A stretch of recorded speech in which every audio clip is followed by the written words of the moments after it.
thought it was appropriate to, as we come to the 20th anniversary of the terrorist attacks of September 11th, that we reflect on all the folks who have fought for us over the years in response to those attacks.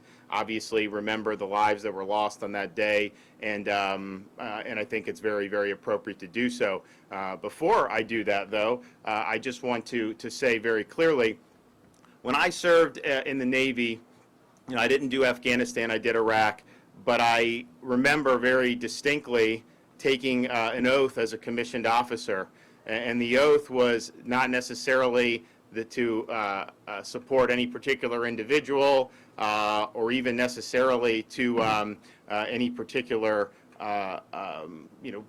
physical location or whatever it was. Your number one responsibility was to support and defend the Constitution of the United States. And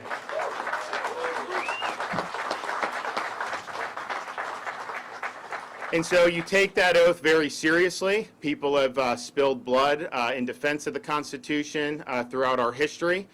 People have worked very hard in a variety of contexts to support and defend the Constitution of the United States. And so that oath that I took in the military, that many of you took when you served in the military, when you get elected to office like governor, you take the same oath to support the laws and Constitution of both the state of Florida and the United States. And when you do that, sometimes you're called upon to fight for it. And I think now is the time that we are going to do that.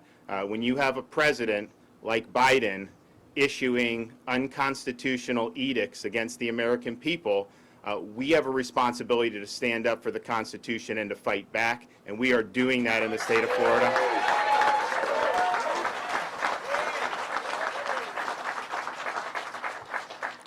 This is a president who has acknowledged in the past he does not have the authority to force this on anybody.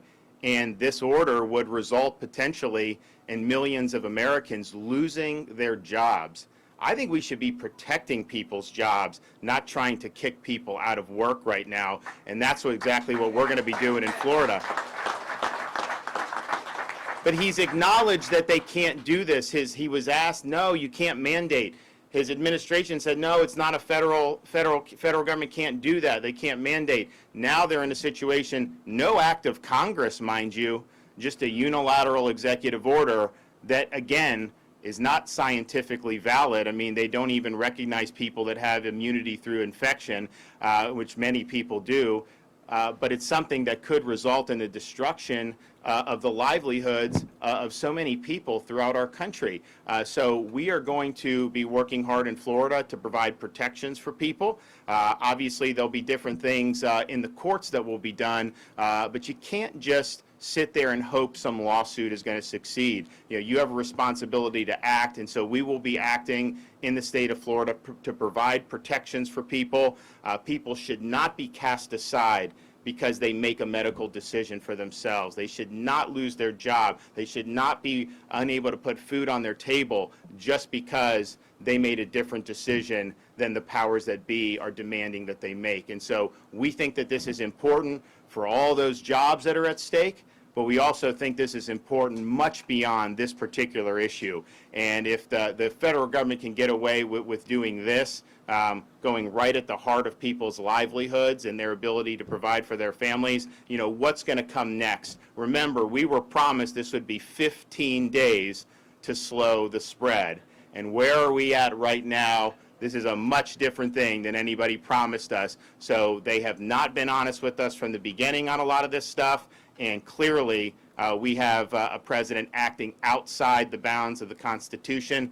And the state of Florida, me as governor, I'm going to have the legislature involved as well. We're going to fight back and offer protections. And that will not only be good for the people who end up getting their jobs saved, but that'll be good for future generations to know that our constitutional system held firm and that we stood up for what was right. Thank you.